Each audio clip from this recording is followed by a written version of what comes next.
Hi friends, welcome to the channel. It's your friendly neighborhood Sunshine Squirrel here. And if you're joining us today, we are going to be diving into Disney's first ever Jollywood Nights. If you're looking for the actual shows and live footage from the event, go ahead and click the description box below or the link above and it will take you to the live stream that I did for this event so you can see everything as it looks in real time. Today I'm going to be giving you guys my tips for going to Jollywood Nights, and we're even going to dive into, is it worth the base price of $160? So let's get into it. All right, so basically for Jollywood Nights, the arrival time that you are allowed to enter for the event, if you are a ticketed guest, meaning that you don't have an annual pass or you're not a resort guest with a park reservation, is 7 o'clock. The party officially starts at 8:30. Now, unlike Mickey's Very Merry Christmas Party, where merchandise and certain opportunities begin before the official start time, at Jollywood Nights, everything officially does start at 8:30. So if you get in a little bit earlier, that's good because you can start to get a lay of the land, kind of figure out where you want to go. If you download the My Disney Experience app on your mobile device, there's a complete guide to Jollywood Nights, and there's even a foodie guide so that you can download, see the menus for all the different specialty offerings, and get a plan for what you and your family may want to try when you're at this event. Now, when it comes to getting your wristband and lanyard, you can get that at the front gate when you enter, or if you're already in the park, you can get that from Vacation Fun, which is the Mickey Shorts building. And they'll also give you a map, and at the end of the night, you'll get a coaster set.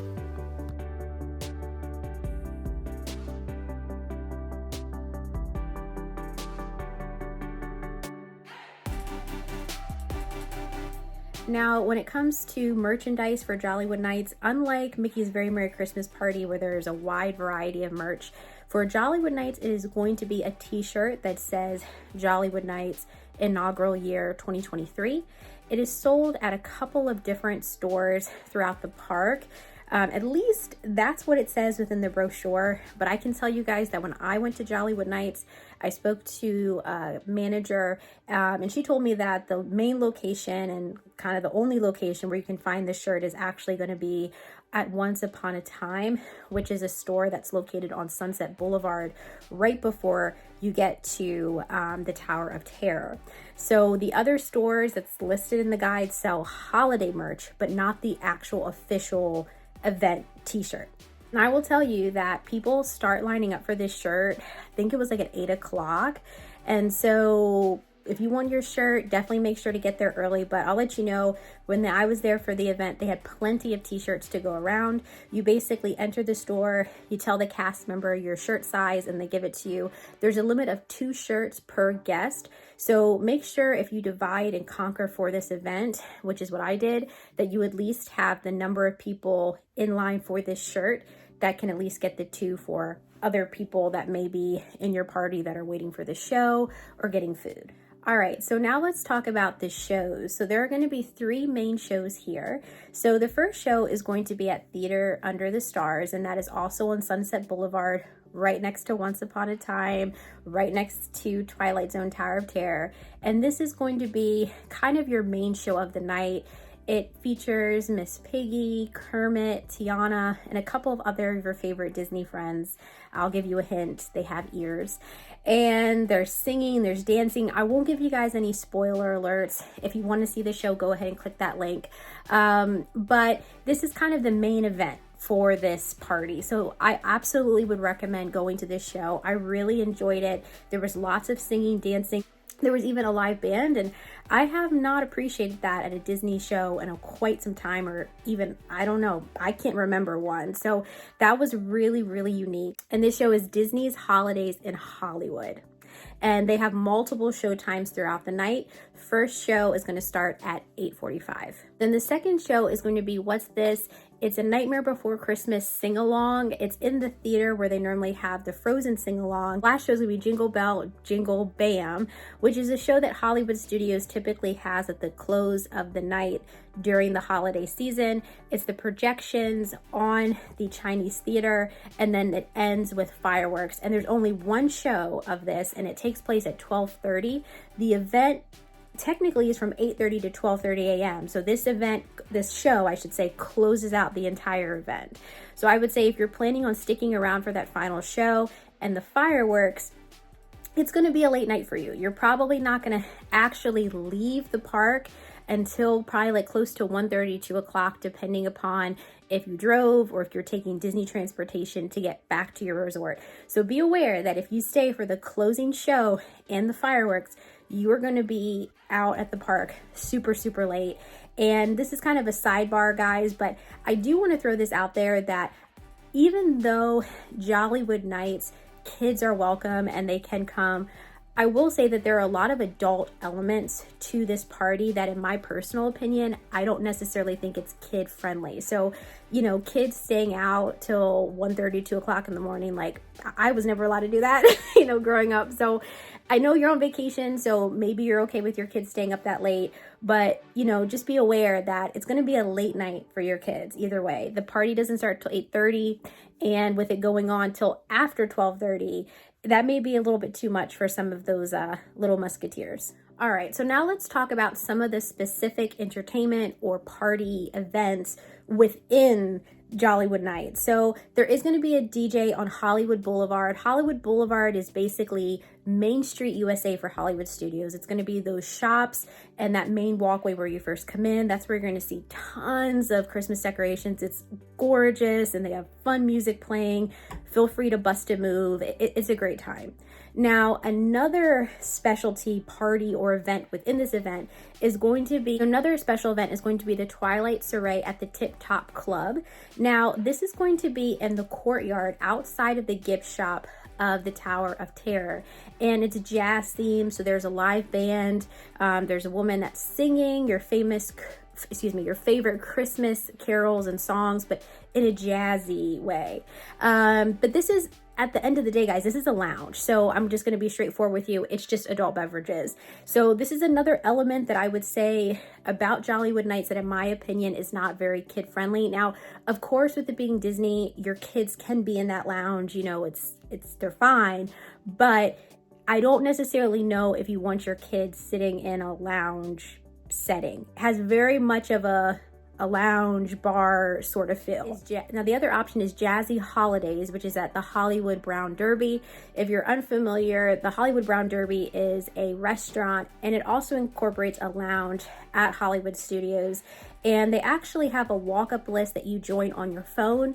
They, unlike the Twilight Soiree, serve adult beverages, but they also serve bites and small plates. So think about like small plates, appetizers, tapas, that sort of thing. And I would highly encourage you to take a look at the menu for the Jazzy Holiday before you join the walk-up list. I will preface it that a lot of the food at this event and at, you know, some of the specific spots, once again, is designed for adult taste buds. So it's not really going to be, you know, that typical, I guess I would say, comfort food. This is definitely food that is elevated. So think about Food and Wine Festival, but at night.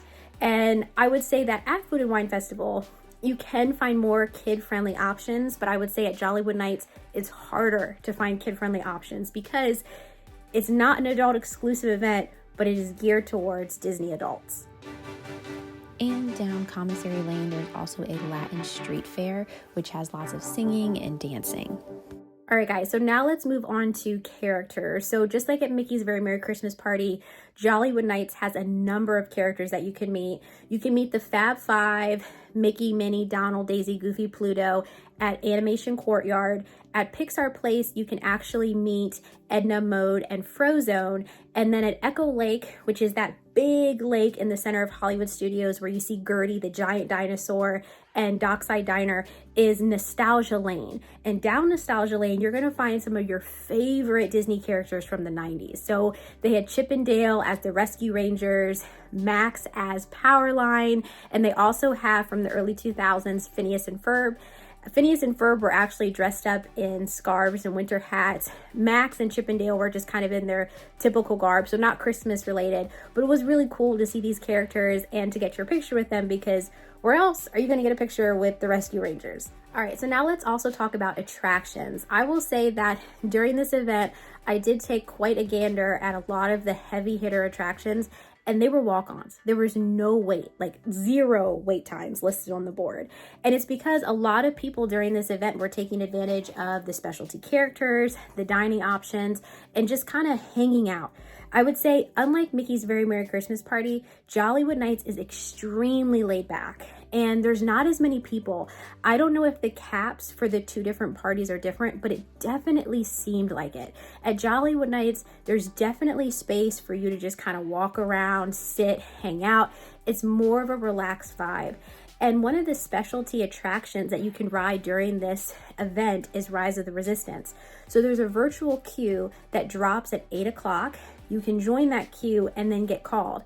We joined the virtual queue and we were group 23, and we got called to ride at 9 o'clock.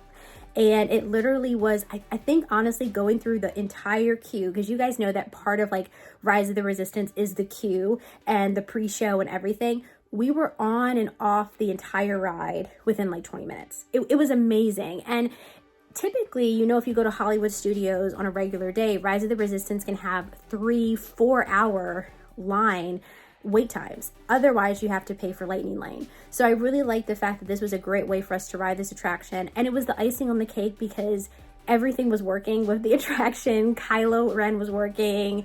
Everything was perfect and seamless. And I think it was the first time I had ever been on the attraction where everything was working perfectly. And I think it was because there were less people getting on the attraction, so it wasn't being overworked. All right, so another thing I want to mention is that there are a ton of specialty photo and video ops. There's special PhotoPass photographer sections, there's special lenses, there's props that you can hold. They even have a robotic arm magic shot, which shoots these really cool images in like 360. They had a camera array magic shot, just tons of really cool photo ops.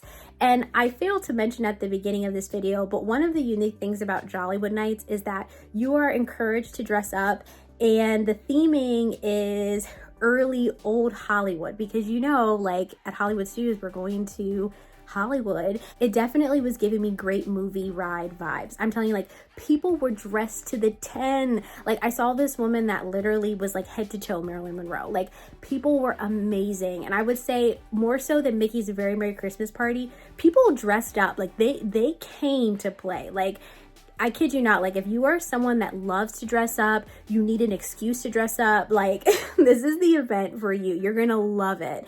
And of course, because you're dressed up in all your garb, there are so many different photo ops and video ops for you to commemorate the night. All right, guys, so now let's talk about the food. Now, the food for a lot of these events is going to be most individuals' favorite part. Now, I will encourage you, like I mentioned before, that there is a guide that you can download from the Disney app, and I would highly encourage you to take a look at this foodie guide before you go to the event. There are a ton of locations offering specialty food items, and it can start to add up. So it's kind of a little bit like Food and Wine Festival. You're definitely going to want to go into this event having a budget for how much you're going to want to spend on your food items, and then even go through the menus for the different locations and maybe pick like 1 or 2 items per place that you really want to try, because you're going to run out of money and you're going to run out of tummy room, which is something that I had, you know, a situation with where I couldn't eat anymore, and I wanted to keep trying stuff, and I was tapped out. I was done. So some of the different locations that I'll mention here, guys, Pizza Rizzo, that's going to be all Italian themed. The main item there is going to be a giant meatball on polenta. They also have flatbreads, a tiramisu puff pastry. ABC Commissary is all Latin themed. They had some really good chicken empanadas with street corn. Then Fairfax Fare is going to be more of your American favorite comfort food. So they have a turkey popover, which is basically like a Hot Pocket that's cut in half. And it's filled with all the traditional turkey dinner items. They also had a PB&J donut and a banana milkshake. Delicious. And then you also have Gertie's Ice Cream of Extinction that had a Gertie sugar cookie. So it looks just like Gertie. It's super cute. I mean, it's going to taste like a traditional, Disney sugar cookie, but you get it because you want to take a picture with it. Let's just be real here. Trolley Car Cafe had a specialty mousse. And then a lot of the quick service vendors also had a plant-based option that were gingerbread bites. Dockside Diner, Epic Eats also have specialty items and Baseline Tap House. I'm not going to go through every single food item that's possible. There are tons of videos out there already that you can search to see complete dining reviews of people that tried literally like every food item. But I would recommend, like I said, getting a game plan before you go to the event so that you can maximize your time, your wallet, and your tummy space. So let's kind of, talk about the question that I'm sure most of you guys are wondering, and is it worth it? So Jollywood Nights is $160 as the starting price. Now, this price varies based upon if you're going on the weekends versus the weekdays. And unlike Mickey's Very Merry Christmas Party, it is a flat rate for everyone. There is no kids pricing. And this is once again evidence, in my opinion, that Disney is very much suggesting that this event is for adults only. Now, when I was at Jollywood Nights, did I see kids? Yes. Did the kids look like they were having a good time? Of course. But I'll be honest that I saw that a lot of families with kids came to the event at 8:30, and then most of them were leaving by 10:30 because the kids were tapped out. They were tired. They had to get to bed. Like, they were going to miss bedtime stories. So, I would say if you are a Disney adult, and I know, it's a love-hate relationship with a lot of us for Disney adults, myself included. I'm a Disney adult, and sometimes Disney adults, we're a lot. We can be a lot. I think that this is a great event for you. Like, I really feel like Disney wanted to make an event specifically for this character, for this class of people. And I love the fact that the food was upscale. Unlike Mickey's Very Merry Christmas Party, it wasn't dessert themed. It was actual food and meals. Like I said earlier in the video, guys, very similar to Food and Wine Festival, fine dining, really unique flavor offerings, but then also some I would consider to be safer items. So if you are an adult and you do have a little bit more of, I would say, a conservative palate, you don't like to stretch too far, like just dip your foot in the pool. They had options that were safe for all sorts of cuisine, and I would say overall I think the character meet and greets were also nice because they were a blast from the past. My opinion, I think that a lot of the character meet and greets were designed for millennials in mind and for characters that we grew up watching. And I would say overall, I would say this event is definitely worth it if you are a Disney adult. And if you are a Disney adult that likes to eat fine dining, you like specialty foods, you really like eating at Disney, you're going to love this event. You're also going to love the fact that if there are certain rides or attractions that you really want to get on at Hollywood Studios, but you're typically unable to because of, wait times, or you don't want to purchase Lightning Lane, this is your time. This is your time to get on Slinky Dog Dash. This is your time to get on Rise of the Resistance. And of course, they have all the beautiful Christmas decorations and the music playing in the background. It's beautiful. And I would even just say the atmosphere of Jollywood Nights, like everyone was happy. Like there were so many people that would just, I met so many people at this event that we would just be sitting somewhere or standing in line and we would just start talking. And it was just so inviting and so friendly. And overall, I had a fantastic time. So I would say overall, guys, that Jollywood Nights is worth it for a particular age bracket of people. If you do have kids, they can come. I understand if you're on vacation, you may not be able to get a babysitter to watch them. But just be aware that you probably are not going to be able to stay through the entire event, and not all of the event particular venues and events are going to be geared towards them. All right, guys. Well, thank you so much for joining me for this video and discussion of Jollywood Nights. If you enjoyed this video, you may also want to see my Mickey's Very Merry Christmas guide as well as honest thoughts. So go ahead and click that. I'll put that in the description bar below and up above. Subscribe so that you never miss when I post or go live, and I will see you guys next time. Bye.